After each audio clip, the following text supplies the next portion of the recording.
Oh man, that was the perfect intro. I nailed the countdown, and then at 1 second, I went over and got the lifeboat thing, and nobody here to see it. The reason I'm live on YouTube is because I was trying to go live on Rumble, and I did 3 different live keys. On Rumble, you don't just go and hit a button like you do. I know a lot of you have channels, and a lot of you have gone live or have filmed things on StreamYard, and it's a very simple process. StreamYard, hello Sharon. StreamYard has made it so that it's Scoville proof, and when you go over to Rumble, every single time you go, you have to get this little key, and you got to cut it and paste it and put it in. And I did it 3 separate times, and each time that I went. Each time I tried to go live over there, I would get this little notice that said, due to traffic, they're having a hard time patching through your live feed because there are so many people that are going live. I'll tell you what, honestly, that doesn't bum me out as much as you think it might. I really would like to go live on Sunday. This is kind of a big deal for me. Hold on 1 second. Real quick, because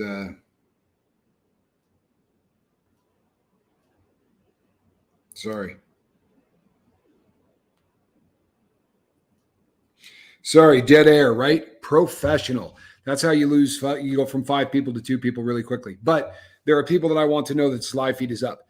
Kathy, good to see you. The Caucasian Sasquatch, good to see you. Really good to see you. So here's what's going on. This wasn't because of my internet. I'm obviously at somebody else's house. I had to come over to Sister Scoville's place because I can't go live at my house. And this is the Sunday, and on Sunday edition, I go over and I talk about my faith. I can't do that here. It was a promise that I made to the lifeboat, and I'm going to stick with it. It's why I have the other platform. I am going to do this show. Some of you may believe in spiritual warfare. Some of you may not. Regardless, I do. And I'm doing this show. So I'm going to, once I'm able to patch the problem, I don't know whether it will be this evening. I don't know whether it will be tomorrow, but it's a 4-part series. And this is the first part of it, of my journey back. And I would really like to be able to tell my entire story. And I'm going to do that over there. But since I couldn't go over there, I didn't want to leave all the people that were over on the live feed. And I don't know that all of them are making it over here, but I really wanted an opportunity to apologize. And I wanted people to know that I wasn't blowing this off. This is a really, really important thing to me. But sadly today, it's not going to happen on Rumble. Rumble is I love the free speech aspects of Rumble. I love that you can say whatever you want and you're not worried about them, burying your video because you said the word, China. There you go. Buried. Said it in the first 5 minutes. I'm really in for it. But you know what? Honestly, I can't complain about the big red button. I know a lot of people don't love YouTube. It has given me an amazing platform to talk to so many great people. The people that I've met through this have been, nothing shy of amazing. It's people that have really had an effect on my life that I've met through YouTube, and it's just a great platform to meet like-minded individuals and talk about things that are important. It's to me, YouTube was the evolution of television, where television is static and is meant to entertain you. YouTube is meant to pull people in. It's actual connection. If you're one of those individuals who watches live content and has an opportunity to meet people, full of hope. I'm glad that you made it over here. I'm sorry. I was just telling everybody here. Rumble is a very difficult platform. YouTube, I just come over to StreamYard and I go. And I think if about half of YouTube decided to go live at the same time, there'd probably be some issues. And there were probably some issues way back in the early days before I arrived here. I never really went through any of the growing pains that some of the people talk about. So I guess I'm blessed in as far as that goes. But I'm definitely going through them on Rumble. And again, I dig the platform. I really do. It's certainly more of a challenge to use. I can set up a live stream on YouTube in about 30 seconds.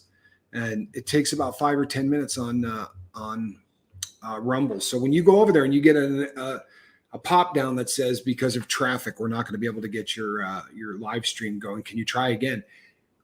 Because of how their relationship is or whatever with StreamYard, I can't just fire it up again on the same stream. right? I got to shut down.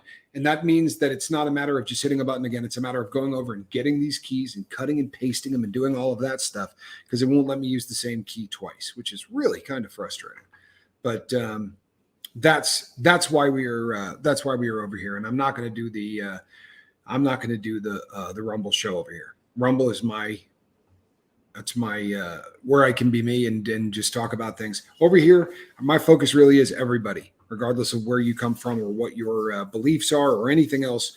We want to make sure that everybody's got a shot at getting off dope. It's we live in a world right now where the choice to dull pain with substances is Russian roulette. Today I talked to two different people who were in rehab, and with two really different experiences. In fact, I take that back. I talked to three. One had just gotten out today, and it's amazing. If you talk to 3 or 4 people that are all going through that process, you're going to get 3 stories of triumph of people that are just getting out and, they're fired up, they're ready to change their life. And it's just a beautiful thing. And then there's always the one that just can't get it. And it's, I think what we do here is important. I really do. I think what we do here is really important. And we've been really blessed that the growth has been the way it has on the lifeboat. So we've had an opportunity to assimilate people as they come in, and the relationship of the lifeboat to growing up in Scientology has been a blessing and a boon that is just, it's hard to believe. Aaron likes to create content with me, which is a really cool thing. And it highlights what we do, and it highlights the program. And it almost seems counterintuitive to think that, well, these people are seeing Tommy again, right? This is the 4th time or the 5th time. You know what I mean? Anybody that's going to hit subscribe is already hit subscribe. It's really not the way it happens on YouTube. Even if you have a huge audience, let's say you got an audience of 180,000 people. On average, you're probably going to get about 20% to 25% of your audience is going to watch each video.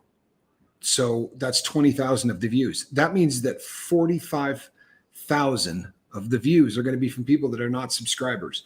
We're at 1,400. We're at 1,400 views on the congratulation video that I did for Aaron after he hit 170,000. And just a shout out to the Aftermath Foundation. It's a tough one. So the Aftermath Foundation.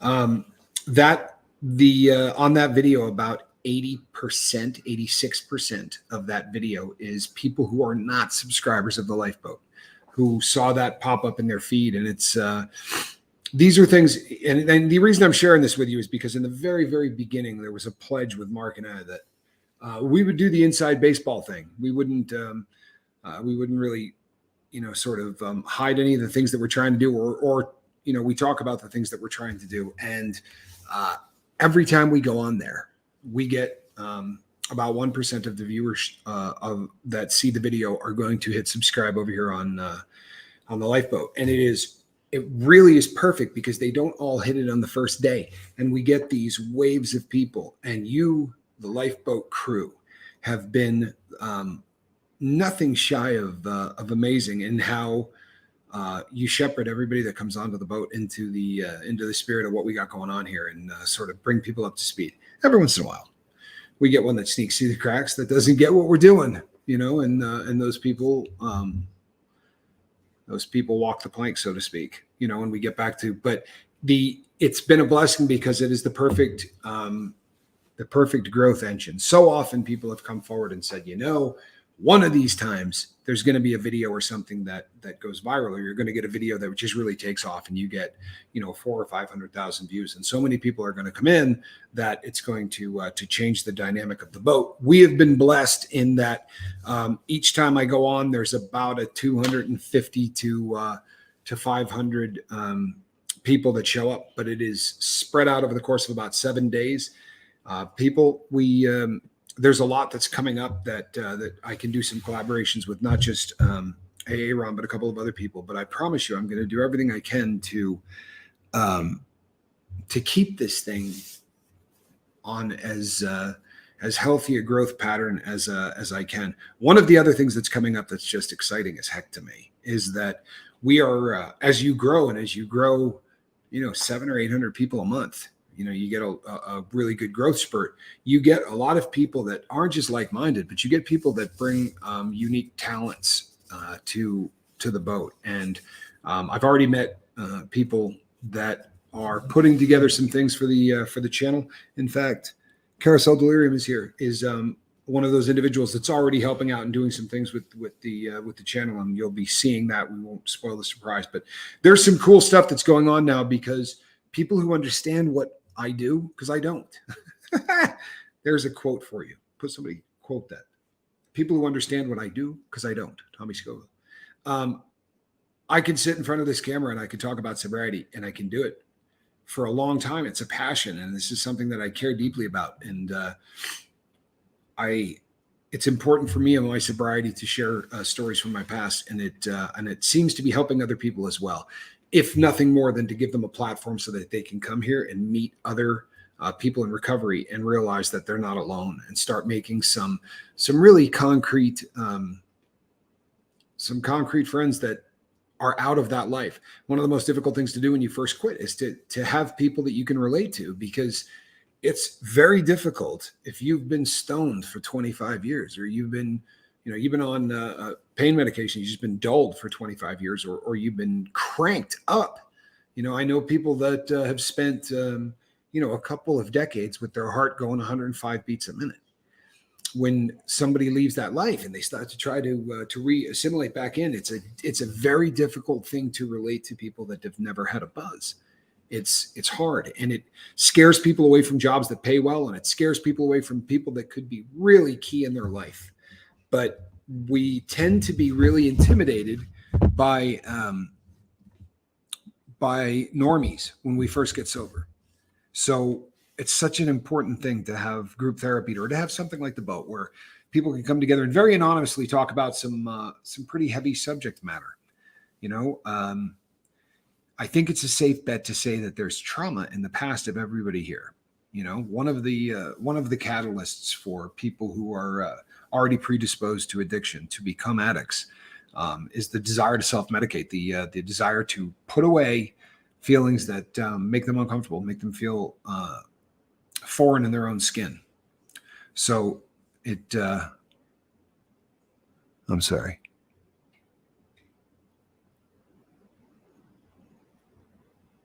Well, yes, you're leaving work. Be careful. Don't text and drive. You know the rules. Hold on one second, everybody. There we go. So what I am going to do, because my plan for today was to tell a bit about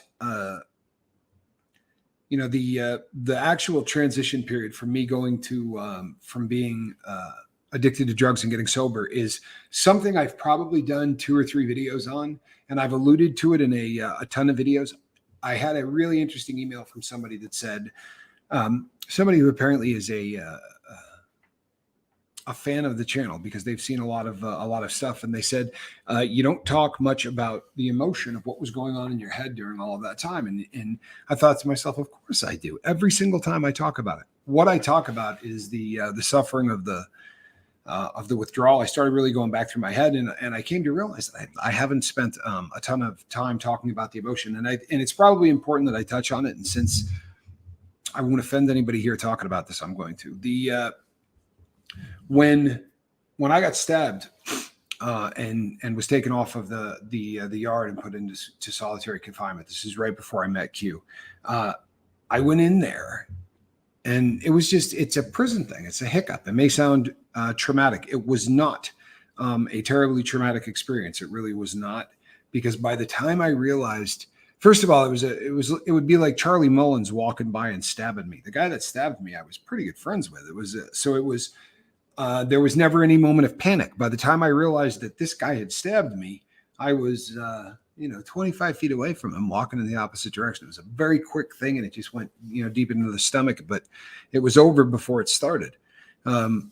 Lurker, says Heather Joy. It was so it was one of those things that there was no pain, there was nothing for. But when I got thrown back into the hole, I had just come back from the hospital where I had done 3 shots of Dilaudid.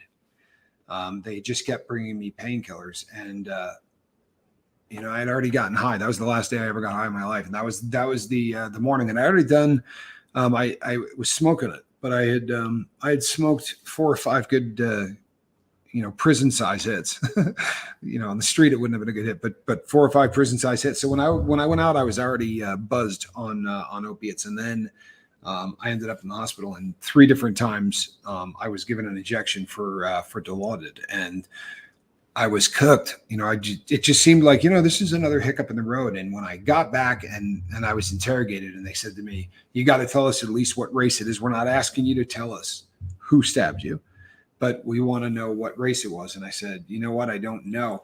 And he turned around the laptop, and there was, I watched this guy stab me on film.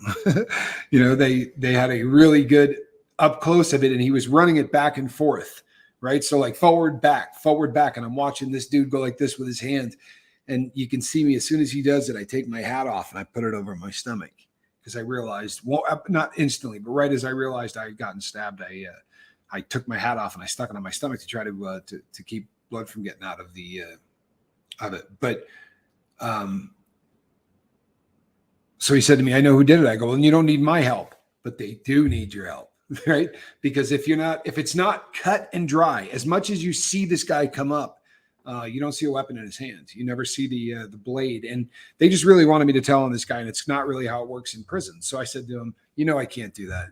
I got along really well with the head of security there. He was a really cool guy. But he said to me, he lost all sense of humor. We went from being pretty chummy guys to that was it. He threw out my MP3 player. He threw out all the clothes I was wearing the day that I got stabbed. And the MP3 player was a bummer because I had a ton of music on it.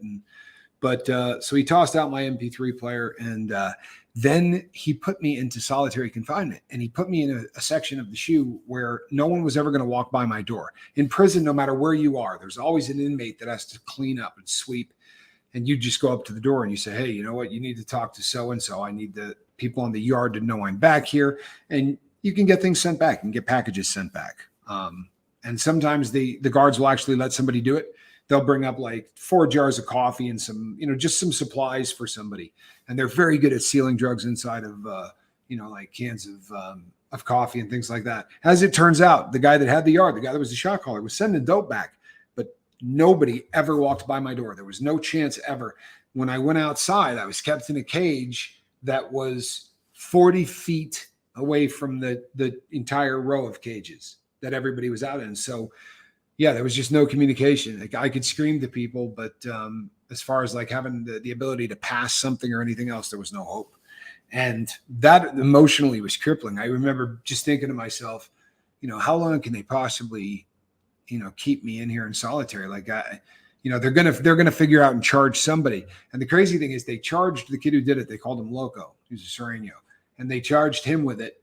And that brings up a whole new, can of worms, because they want me to, they want you to go in and testify against him. So I went in and said, as a guy's a good friend of mine, you know what I mean? If this dude stabbed me, it's news to me, was the stance. So when that was over, they left me in solitary until they shipped me off the yard. So mentally, about day 6 or 7, they came to see me again. And, I said, man, when am I going to get a cellmate? And he goes, when you leave. And it was probably the best thing that happened, because him telling me that there was no hope. Hey, Free Xenu Project. Good to see you. Mind Games. Glad you're here. By the way, if you want anything on the last show, it's on its way to you. It didn't get on its way to you until Friday, but it is on its way to you.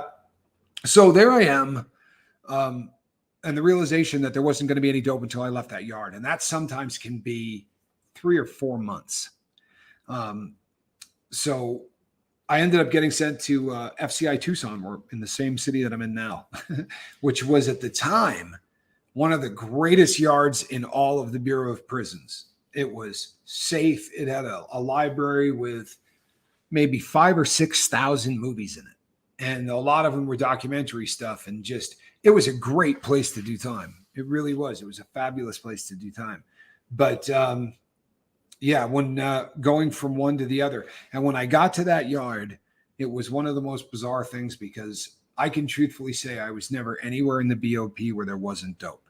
and pretty much all you wanted. And when I got to Tucson and I started talking to people, and they said, well, there's some wine. There's a lot of guys making wine. I'm like, Tucson's on the border of Mexico. Like, I figured this place would be swimming. And that yard literally had nothing on it. Every once in a while, a little bit of Suboxone or something would come in. But now I'm gaining momentum. Like, I'm thinking to myself in my head, this is a sign from God. And but white knuckling it. And about 3 times while I was on that yard, dope showed up. And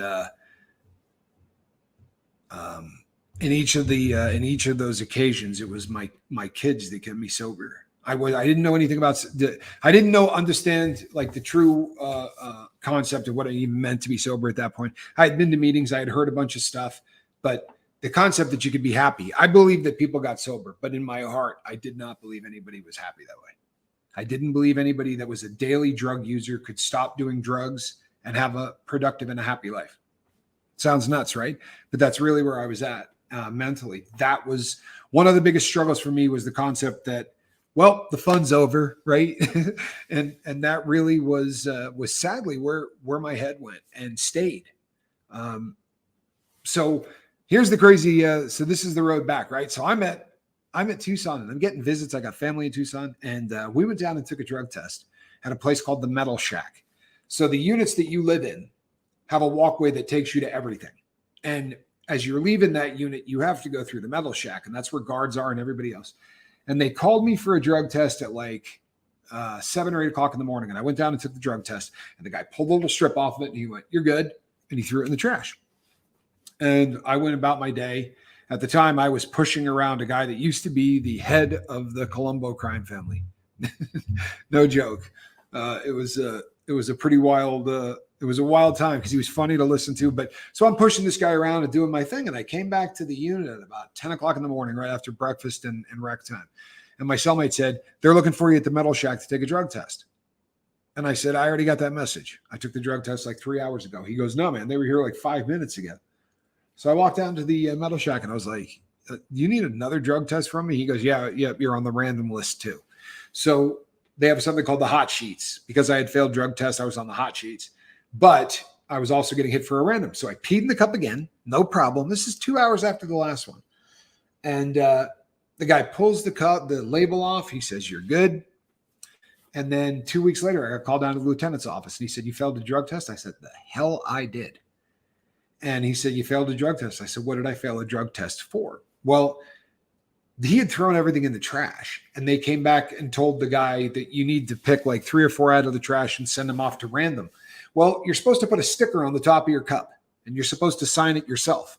That proves it's your sample, and they didn't do that.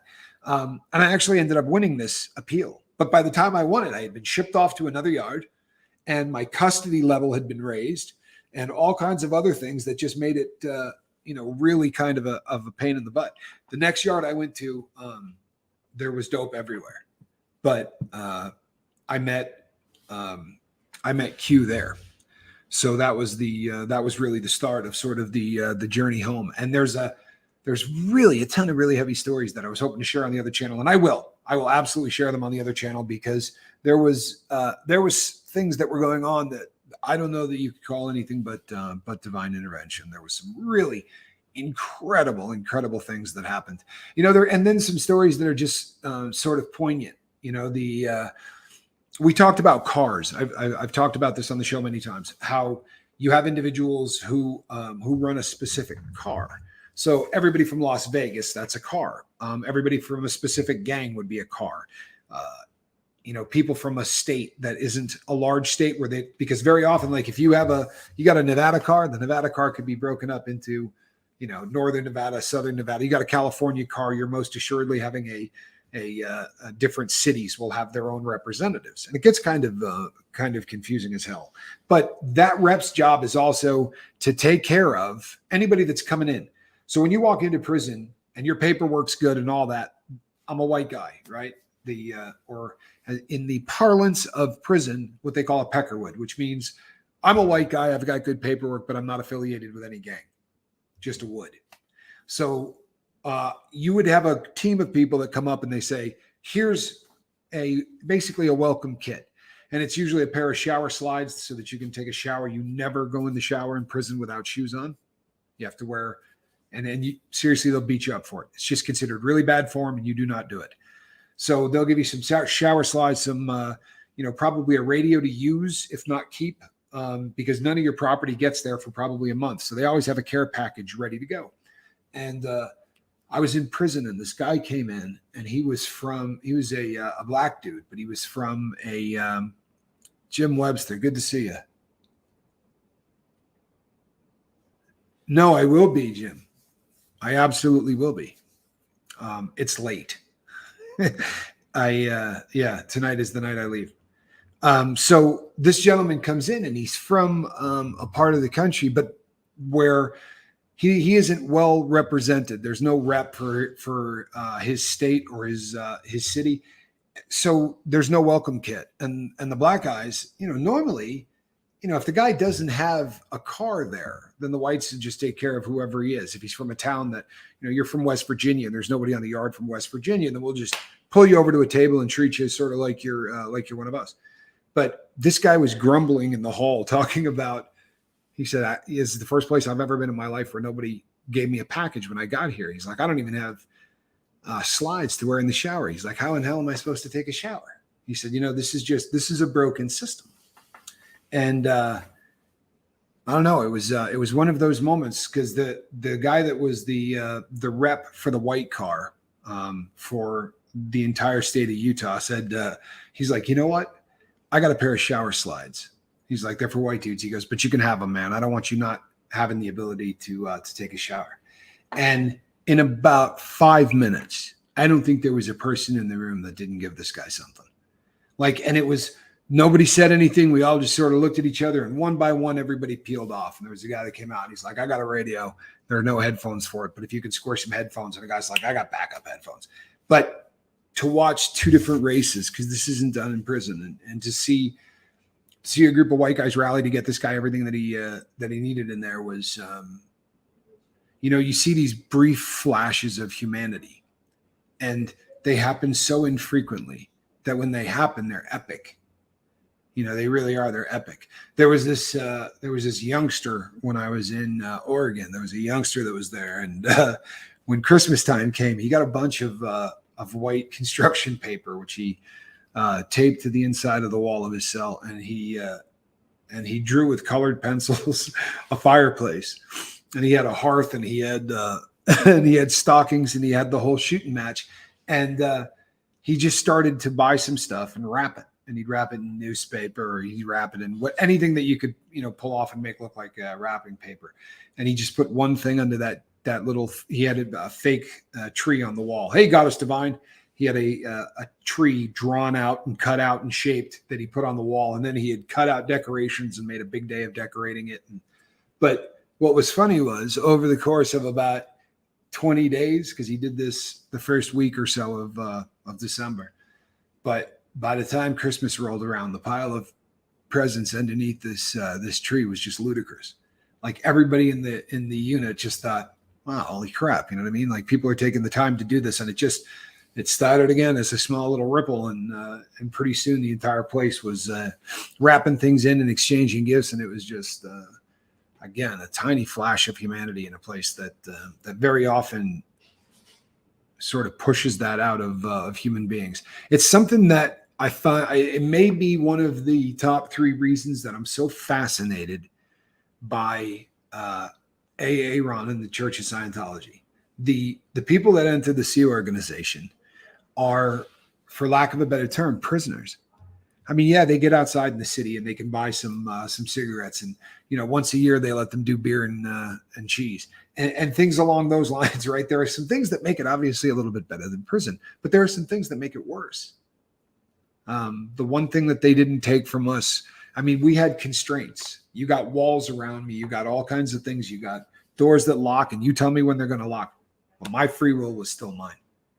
I could get up in the morning and I could go hit that yard and I could go try to find some dope and do what I got to do to get it or whatever. Or I could go the other route.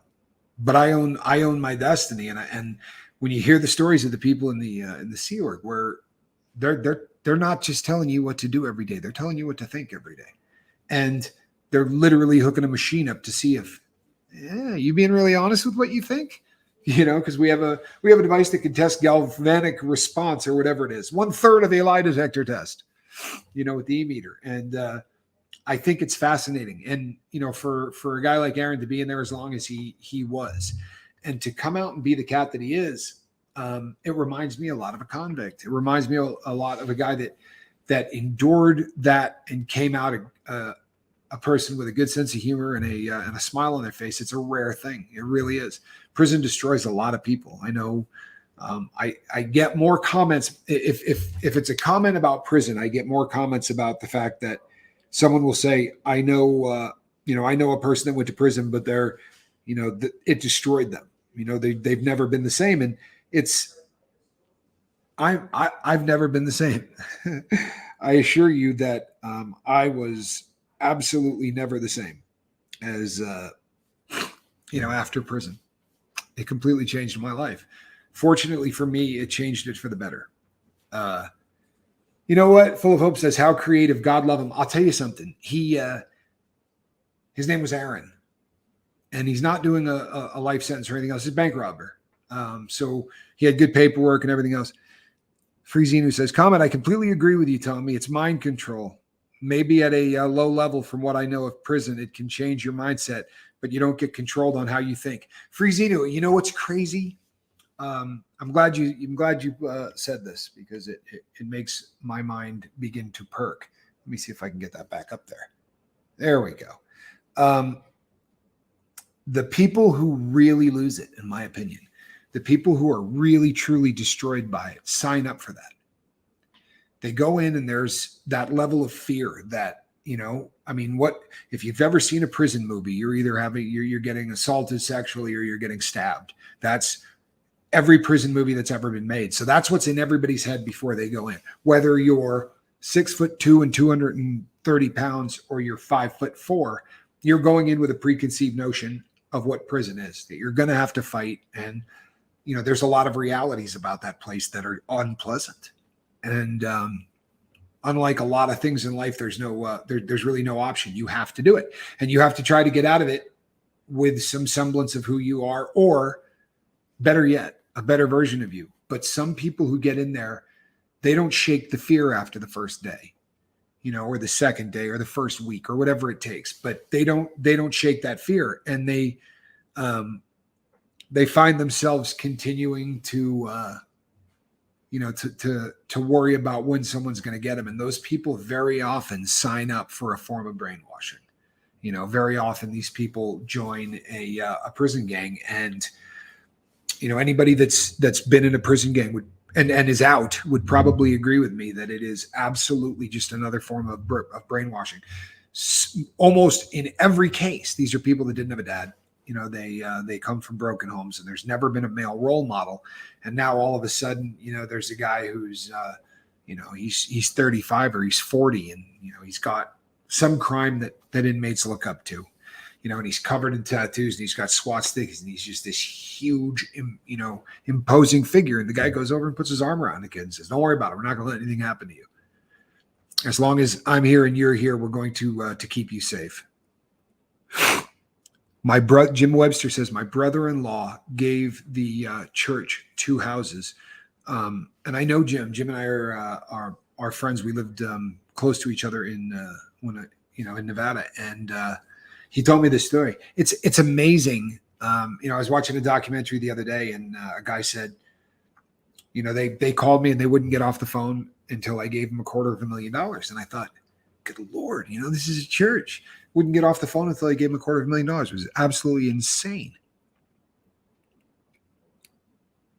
But it's one of those, and I think that there's a real synergy because of it. And I think it's the reason that Aaron's kind of fascinated by the road that I took, and certainly the reason I'm fascinated by the road that he took. He was Sea Org, right? He was in there, and they had a shoe, right? What was it? The 6th floor of the Scientology building was where they would put people in there and deprive them of food and beat them. And I mean, it sounds a hell of a lot like prison, in so many ways. And, instead of having the warden, they had their version. And instead of having guards, they had their version. And, I think, honestly, I think that that's probably what the synergy is. And I'm not the only, I've run into a group of people in there that have been to prison, of convicts that have found his channel and really seem to enjoy it.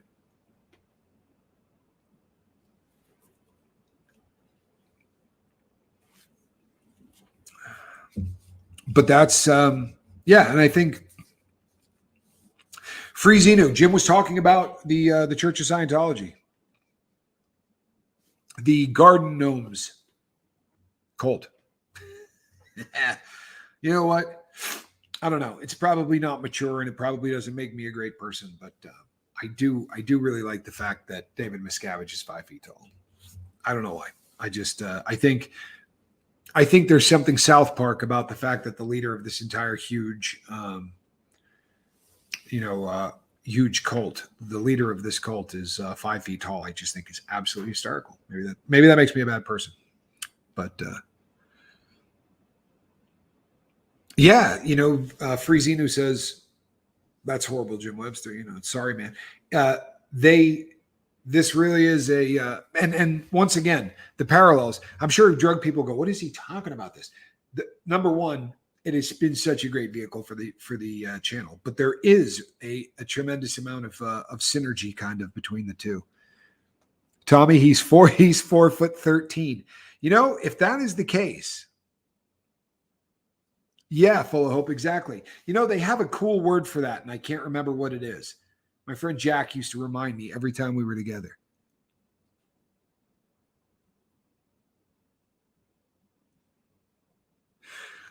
Free Xenu Project says, yeah, that is the crazy thing, Tommy. You had guards, but everyone was a snitch, even your best friend and family. See, Xenu, that's something that I have such a struggle wrapping my brain around that.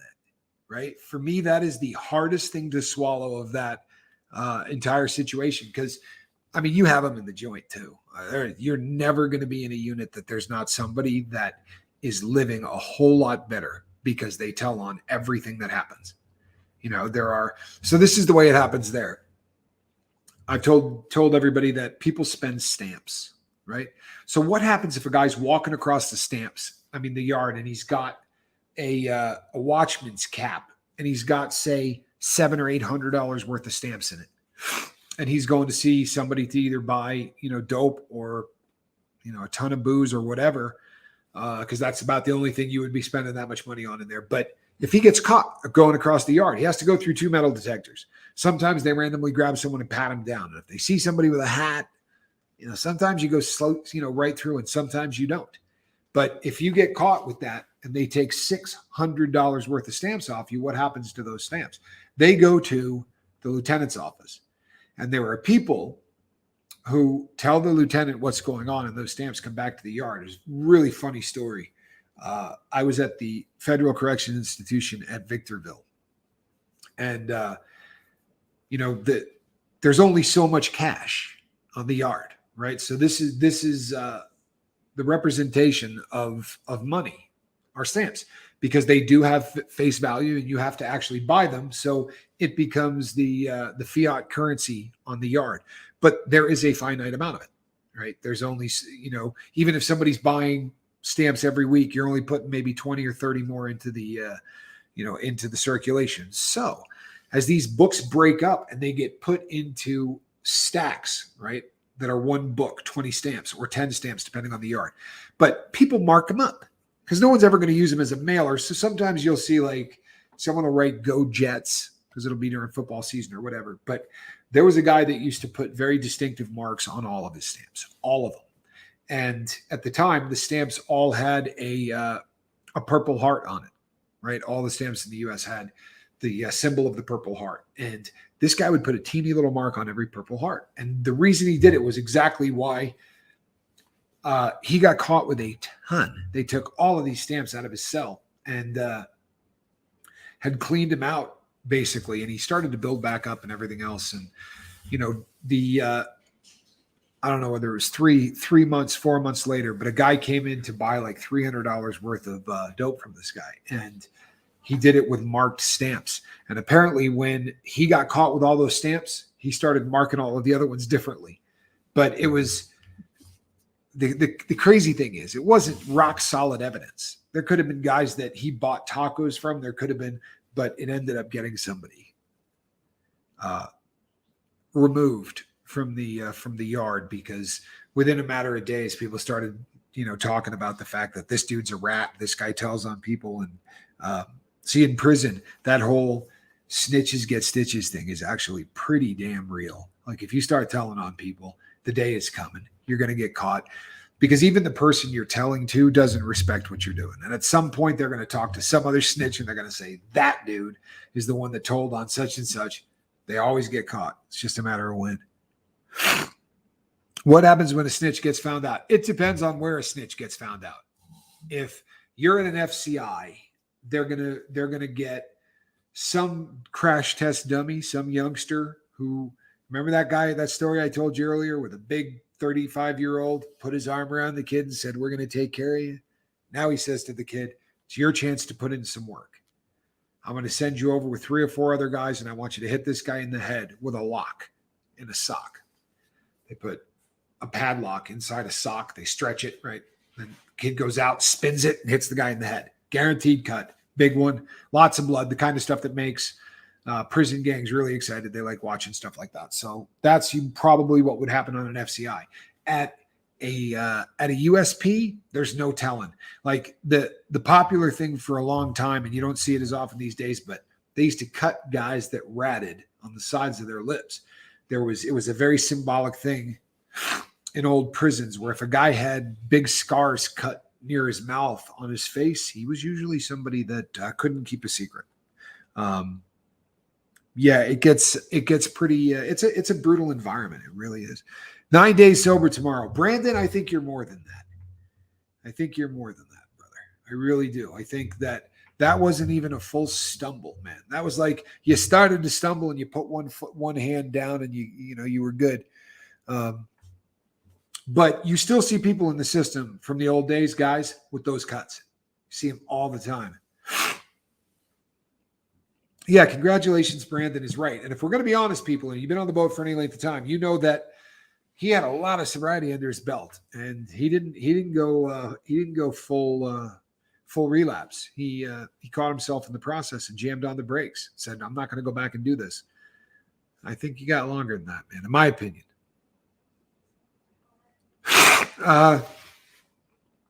Rose K says, does that mean that the Joker was a prison snitch? You're not the first person I've heard say that. When they showed one of the old prison movies on TV in the joint, guys were all saying that. Looks to me like he told the last time he was down.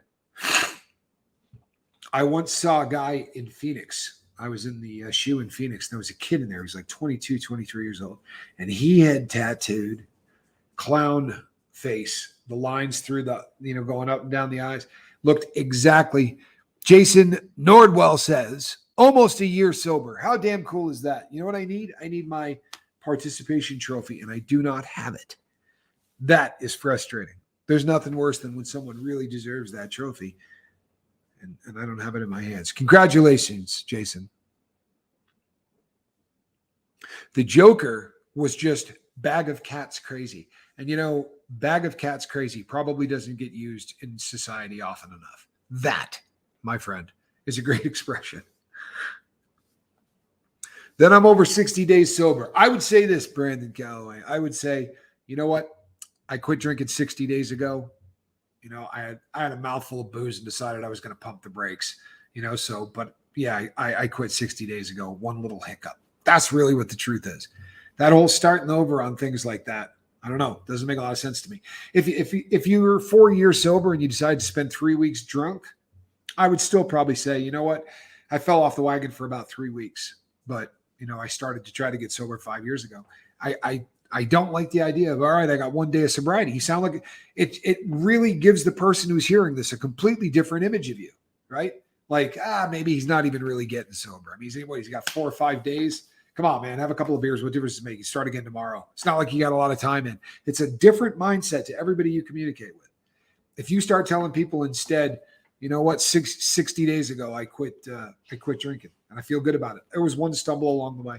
That is a very different visual image. I think everybody can agree with me on that. Quiet Girl says, hi, everyone. Sorry I'm late. Was waiting on Rumble. You know what? If there was any other reason that you were late, we'd have you writing on the chalkboard. And I apologize, but Rumble would just not let me. I would set it all up. I would go to do my live, and it would tell me that I had a weak signal.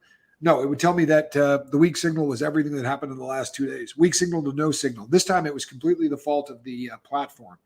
It said due to the amount of traffic. And I think, honestly, there's a lot going on in the world right now, and Rumble is the free speech kind of platform. You can say whatever you want. And I think there's a lot of people doing a lot of live feeds. It happened to me one other time, and that time was a big news day.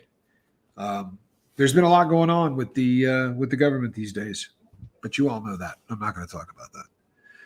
Yeah, Goddess Divine says Rumble was a bust today. Do not fear. I'm doing all 4 of those shows. I don't care what spiritual warfare or lack of whatever. Rumble, says Freezinu. Yeah, let's get ready to rumble. Over on Rumble, Zenu, I do a show that I warn people way ahead of time before they get over there. It's about what I believe. And I mean outside of the lifeboat. I don't talk about my personal beliefs on the boat for a lot of reasons. I don't want to scare anybody away. I don't want to do anything like that. But it feels fantastic to be able to talk about the things that you believe and care about. So if you want to hear it, Rumble is the place, and I do it on Sundays. I could not get on today. But I will I always will keep the 2 separate because I really like the audience I have on the lifeboat. I don't want to offend anybody or anything else. And you know what? I can't imagine surviving the things that Aaron has. I can't. It is a completely different kind of prison. And I'll be honest, I think I would have chosen the one that I had. It sounds crazy, but I think I would have chosen the one that I had. And it's got to make everything look like a scam. I get that. I really do. I get that. It's such a traumatic event for the people that went through it. Sometimes because of the fact that, you have the galactic overlord and some of the other things that,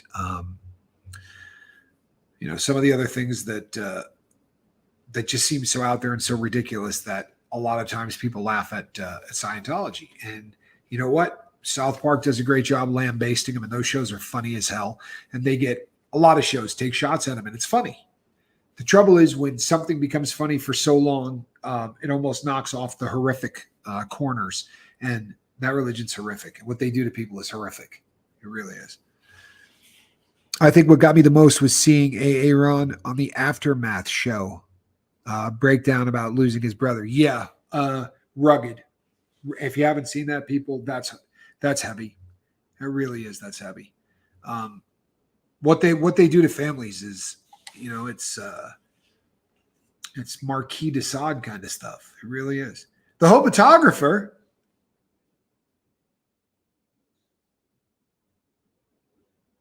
The Hobotographer's got a great comment too. I really like this. I think the whole start over from day one keeps people in relapse longer. It shames an addict, and the addict is more prone to say, what's the point, and stay out longer. I agree with you, man. I think that's a hell of a comment. I really do. I think that's a great comment, Hobotographer, because that's exactly what we're working with. So often. It's so he really is such a good guy. Freezing him. I instantly the very first time, yeah. Goddess Divine says Aaron lost his twin. The very first time that he and I spoke, we just sort of fell into lockstep. We rallied around, the fact that we do share one friend in common. The one Scientologist that I was super good friends with was his best friend for a long time. So we had that odd thing. Mr. Ray, don't say things like that. It's far too early in the day.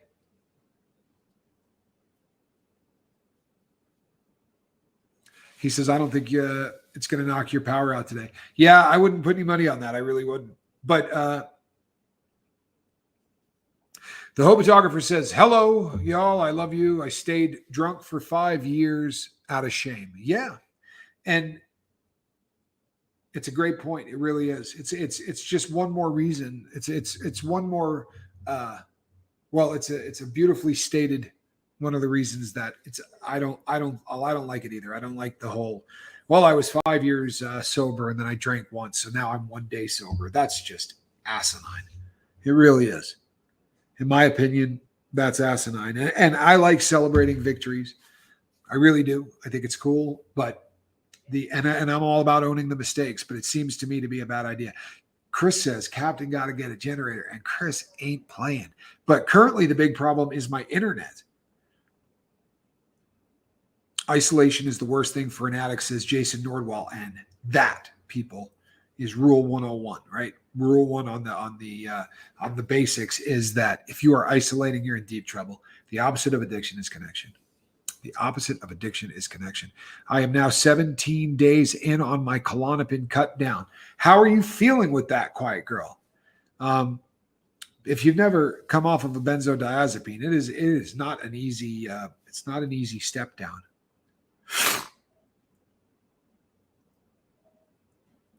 Freezino, you have a great day too. Please be safe.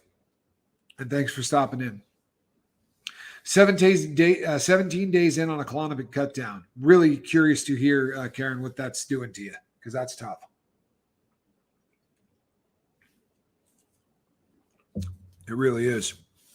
It is a tough drug.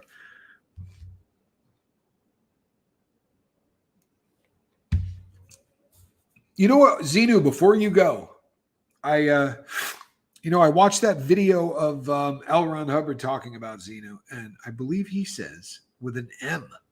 Like, I don't know whether he changed the pronunciation at some point, because that video that I listened to, I never heard it before. It was on Secret Scientology or something, and it's the Zemu, Z-E-M-U video. And it just sounds like he is making it up on the fly. It is unbelievable. Not doing really good. The pain is unrelenting.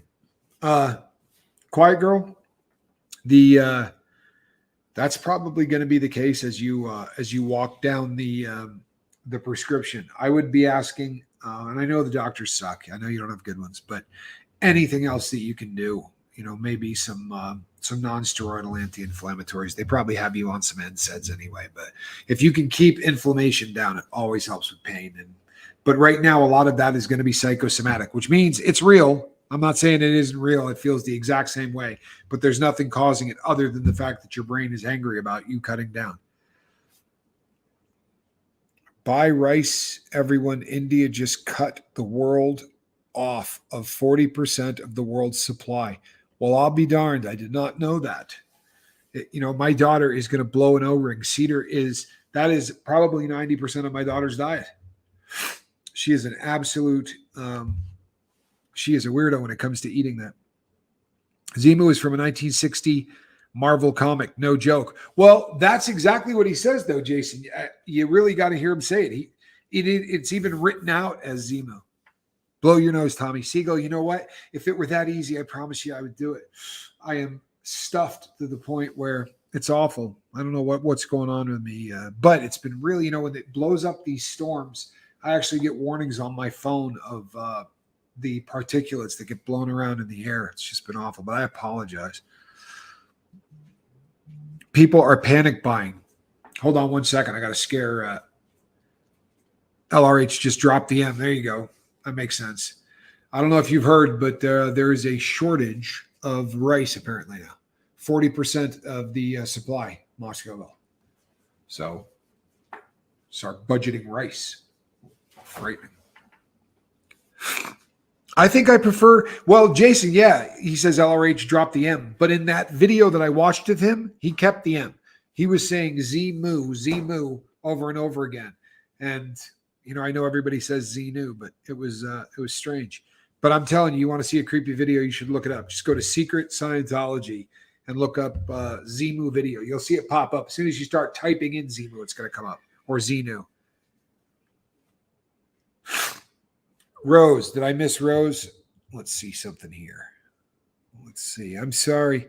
Can you do a show on making connections, please? Because I have no idea how to do that for a while. Absolutely, I can, Rose K. But you know what? That is the start of how you do it. You tell people here that you're it's much worse than rice. Shoot me an email and tell me how bad it is, because I don't have internet. I can't see anything. They put me on gabapentin 30 milligrams to climb weekly until I get down a lot farther. My next large cut is August 17th at 0.75 to 0.5.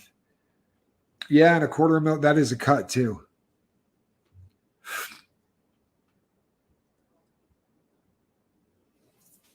So he stole it from Marvel. I'll check that out for sure. Yeah, I swear to you, Jason, it is. And it doesn't even say in the title, like Xenu speech. It says Zemu speech, but it's the same story. You know, the volcanoes and whatnot in his voice.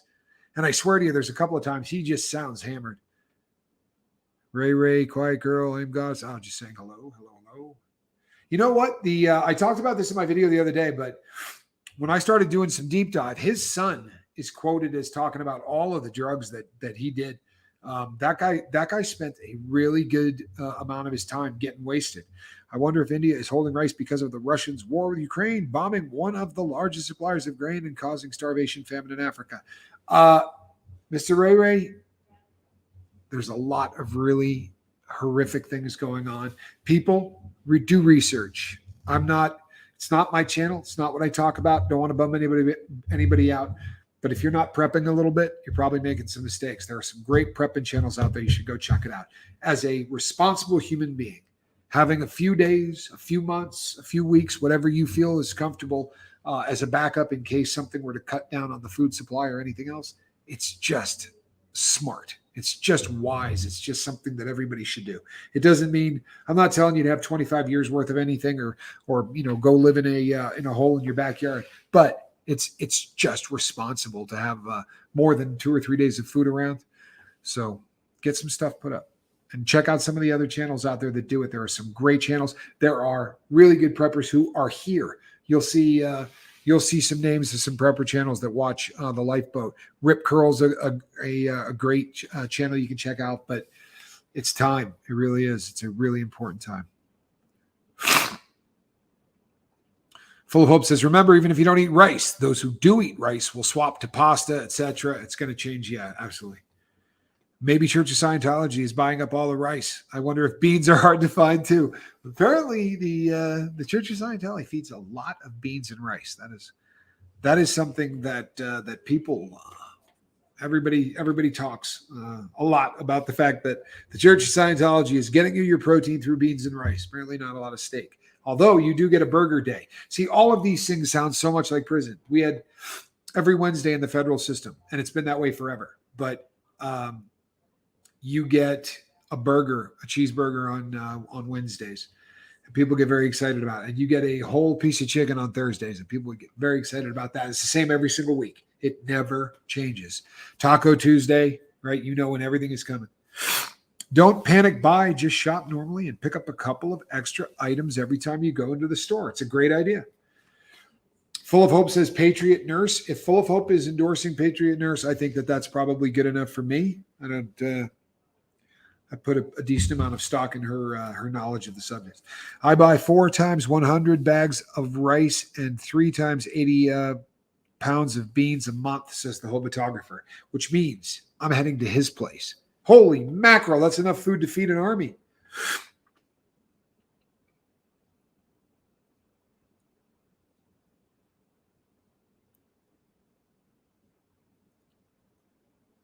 Rice and flour filling is cheap. Yeah. Keep beef and chicken bones and make your own broth. It's packed with nutrients. Really? I didn't know that.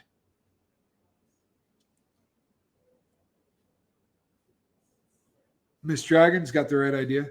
Full of Hope says, I've food for 3 years, and she ain't playing. I'm talking about she knows what she's doing. Hobotographer says, I have 3 years of Patriot supply as well. Good for you. I'm glad that people are taking the time to do it. I really am. I'm not trying to tell anyone what to do, but I am trying to ensure that, everybody just sort of takes care of one another. It's a good idea to be prepared for anything. I mean, the last couple of days have hammered this home for me. You know what I mean? I live in the desert. I am making arrangements so that I will have the ability to to have power and not go through what I went through the other day again. Didn't like that at all. Didn't like that at all.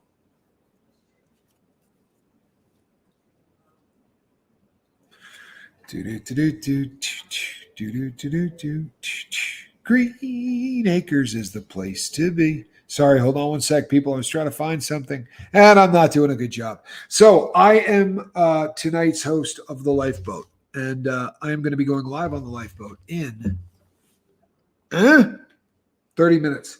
So I will be back here in 30 minutes. Grow potatoes in buckets. It's easy. Well, I saw one of the last films I ever saw was what's his name? The guy from Boston, and he was growing them on Mars. The average human needs 2,000 calories a day. Sorry. That's 200 pounds of rice and 100 pounds of beans a year. You know what? I love the fact that there are so many people here that are so well versed on so many different subjects. It's absolutely fascinating to me. I love when we get a little off subject and we talk because the things that come out are just interesting. Skipper, you can put up a wind turbine where you live. You know, I saw on the news the other day at least 9 people that were talking about how theirs got blown off of the pole. So if I do get one, I'm going to have to make sure I really do a good job of putting it up.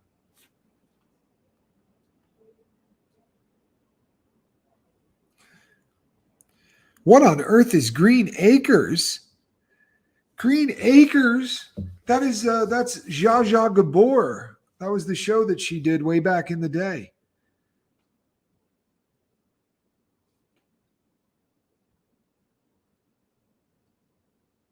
That's the spirit. Wind turbines blow. There's an interesting... I hardly eat much at all. Although, okay, so people, I will be back. It's going to be about 35 minutes. Give me time to clean my nose. I'm going to go do a little lavage and see if that helps.